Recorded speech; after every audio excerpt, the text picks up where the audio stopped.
It's a Friday wake-up crawl. Yeah. That's right. Wine in the studio. Yeah, baby. Secret Wine Society back. Robert joining us on the wake-up call this morning from the lovely, sprawling megapolis that you know as Oakland, Oregon. I have a question. Yes. So I see you've hired new security outside. Oh, yeah. Those 15 Canadian geese, Yeah. they're extremely aggressive. They are. Did they attack you this morning? They were coming at me.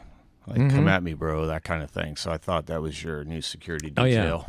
Oh, yeah. They're killer geese that are out there. They're pretty aggressive. I They guess are. You roll up on them. And actually, this guy was pulling through your parking lot, and this dude just stood in front of his truck like, I ain't moving. Yeah. They don't mess around. The nutria early in the morning are also occasionally aggressive as well. Got it. And Gary can be aggressive, I guess. Yeah.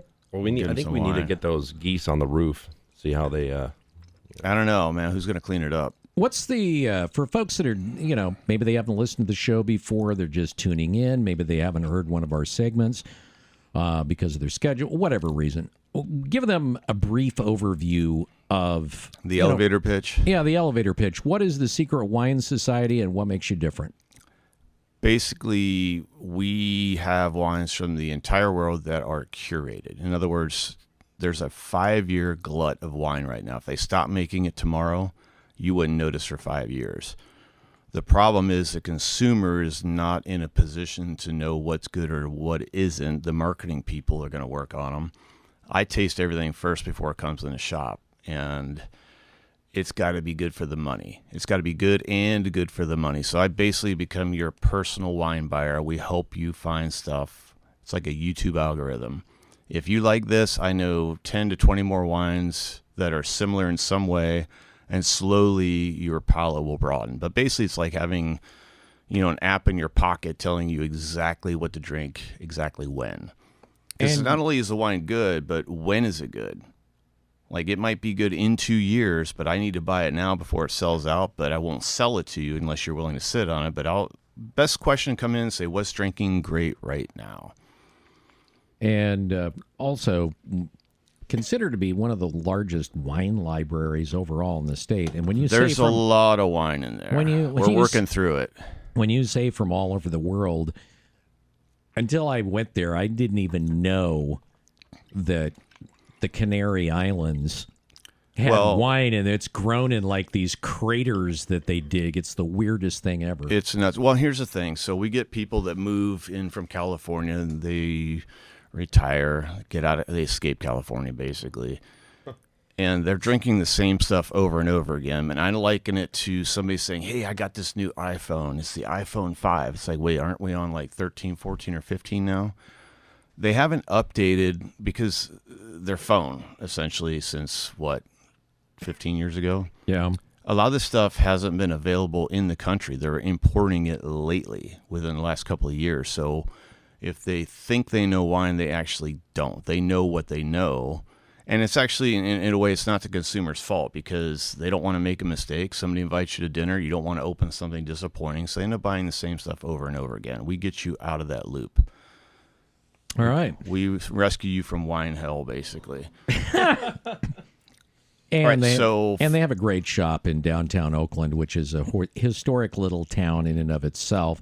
It's located just off I-5 at exit 140. It's like 2 minutes off the highway. You can't see the town. People blow right by it, and they don't really do any events for the town, which they should because it's a cute place. But yeah, stop down. It's awesome. All right, so the first wine that you are regaling us with is this is the 2023 Le Galantin Bandol Rosé. So Bandol is in South France, Provence area, right on the Mediterranean. And these vineyards are just north of the town, right close to the ocean, in a natural amphitheater.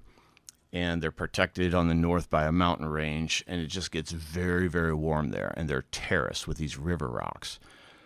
But the reason this is important is because this area is famous for the Mourvèdre grape is in this blend, and that grape needs heat to ripen. It's going to have this spiciness to it. Now, this is an easy drinking style. Bandol Rosés from famous producers can go up to $100 a bottle. But you don't drink them the year that they're made. You have to wait a couple of years. And what you'll notice about this one, it smells great, but it's also got a nice texture to it. You want to roll it around a little bit. It's not thin, right? So this one is 50% Mourvèdre, and it's 25% Sanso and 25% Carignan. Direct press and absolutely delicious. It's a slow burner for me. I mean, what does that mean? It means that it's a couple of tastes into it before I get to the point where I'm like, yeah, okay. At first, I was like, don't know, and now I'm kind of like, oh, a little bit of like mandarin orange or like some type of. What it tastes like, and you got to think about this one. The green cantaloupes, when you get real close to the rind, that flavor is what I'm tasting. I could go with that. That's what I'm tasting. What do you pair this with? That triple cream brie in front of you. The brie? Yeah. Did you try that? Yeah, I did. So it's already gone. That is he doesn't like brie. It's already gone?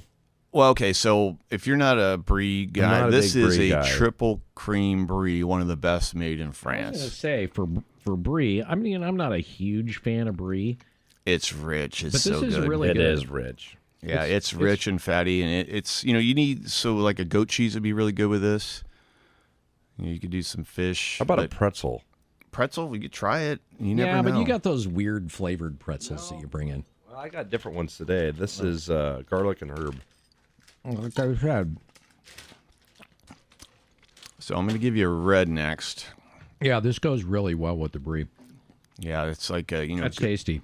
Goat cheese would be typical with this. Some light fish dishes.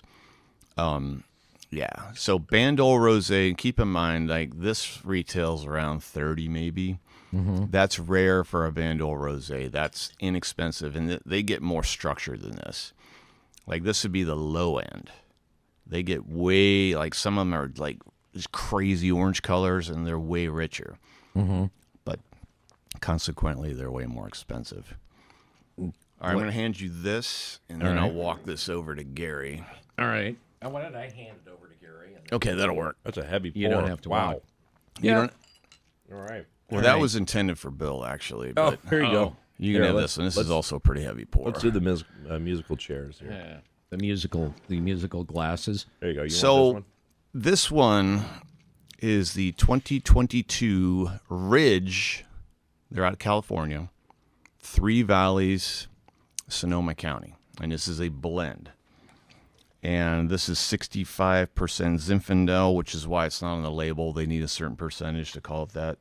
16% Carignan, 14% Petit Syrah, and 5% Mataro, which actually is the same grape as Mourvèdre, which was in that rosé. What I love about Ridge, they're the quintessential American winery. They only use American oak. Oh, man, that's good. It is. And if you look at let's take this bottle. If you look at the back, I mean, this is the super geeky wine label. They give you all this information about the vintage. I always tell people, read your back labels. Like, there's a lot of information. Now, those guys will, and if you go to their website, they'll tell you exactly, what temperature it was on this day. I mean, it's crazy. But what's interesting, so it's a blend of 10 different vineyards and 12 months in 100% air-dried American oak. Okay, so this is 10% new barrels, 50% 4-year-old barrels, and 40% 5-year plus year old. And see, this is why do I care about them being air-dried barrels? That's a good question. I actually need to find that out. Because I think they can kiln dry them, but I'm not sure what difference that makes. So I'm gonna have to call them because that's the first time I've seen it in a description. To be honest with you, I'll also say it's nice and spicy. It's really good. That's from the Zinfandel and the Petit Syrah. I mean, and so the Monastrell in there. Monastrell So these grapes is crazy. They have all these names. So the Mourvèdre, which was in this rosé, it's also in this red as Mataro, same grape. And originally it's from Spain where they call it Monastrell. So you got 3 names to remember. But what these guys do so well, their blending is absolutely incredible. They are masters. They have their flagship is called Montebello, and it's a 100% Cab Sauv, and it's supposed to be epic. I've not had it. If anybody out there has a bottle, bring it down to the shop and share it, please. Yeah, go down. Well, the reason is you can't touch it for years anyway, so even if I could have bought it when we opened the shop, it wouldn't be ready. This cheese is very good. Yeah, that's a Tome cheese from Point Reyes, so it's cow's milk. I give it 5 stars. 5 stars. What do you think of the wine? I love this wine. I like it. It's great. All their wines. The other one I like from them is their Pagani Ranch, which is a Zinfandel. They blend some other stuff in it, but it's a beautiful site, cool site. You get like really nice, ripe, structured grapes with lots of flavor, spiciness. I will say I don't like the smell, but the taste is. Oh man, See, I like the smell. I love the smell of this one. It's spicy smelling. It's got a great smell to it. Spicy and earthy. Yeah, you get like these like wild berries and spice. I mean, this stuff's crazy. And it's just structured. I mean, when you drink it, the acidity's there. The tannins are fairly smooth. I mean, it just goes down great. What? So what's a bottle of this go for? This is, I think, in the 30s. It's less than $50, which is crazy. Their stuff can get pretty expensive, and it's so well made. Mm-hmm. And what? They're out of Sonoma Valley, right? Well, that's where this came from. I can't remember exactly where their winery is located, but they have property everywhere. Now, keep in mind, Zinfandel is a weird grape because if you look at a bunch of Zinfandel grapes on a vine, the berries don't ripen at the same time. In other words, you'll have some if you just pick the bunch, you'll have some perfectly ripe berries, some underripe berries, and some overripe berries, which is why the cheap Zinfandels are so jammy because they want high yields, so they just let everything get super ripe. So you got to pick it at the right time or blend it. Yeah, this is an amazing wine.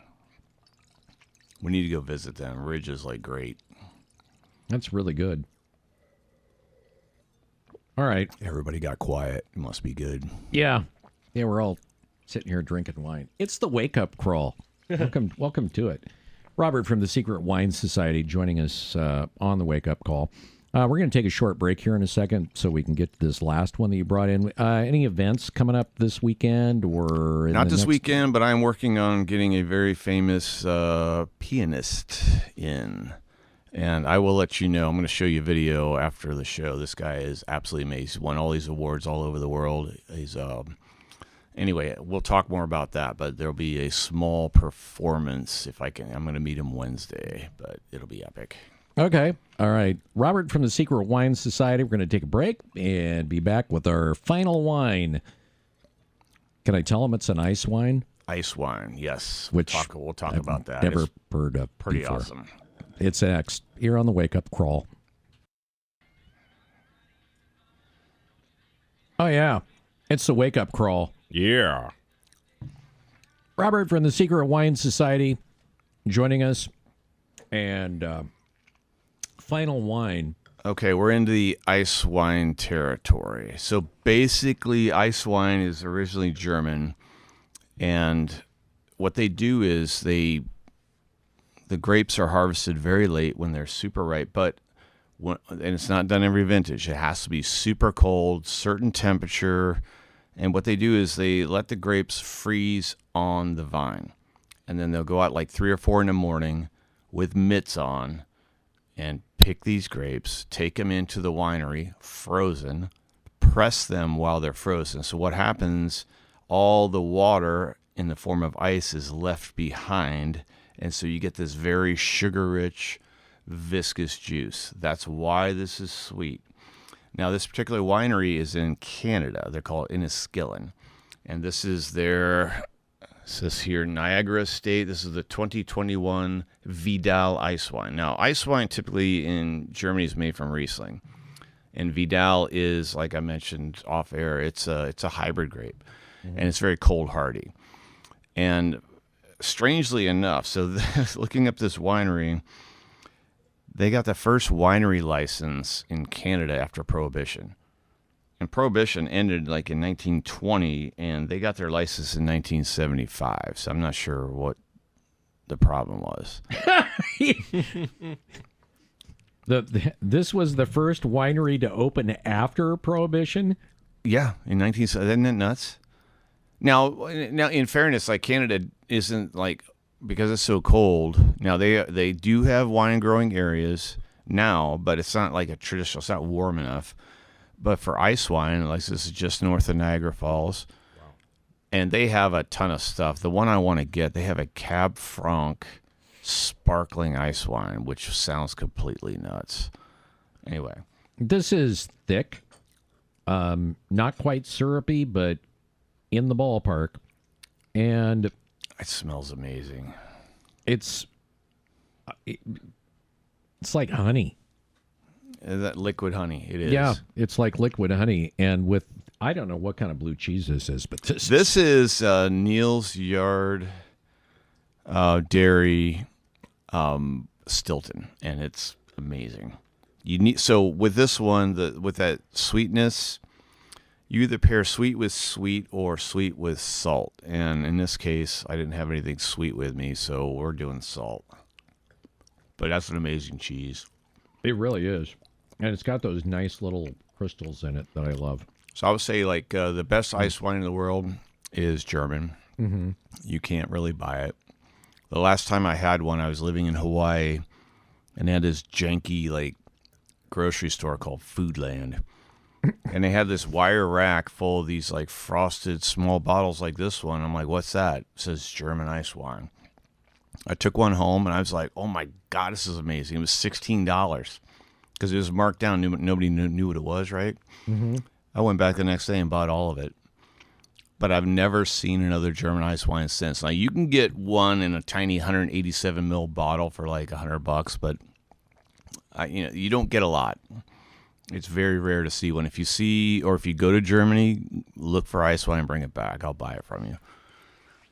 So this is, I don't know. This is even almost too sweet for what I would consider to be a dessert wine. What is this? Is this one of those sit in the corner and we're going to have something special kind of?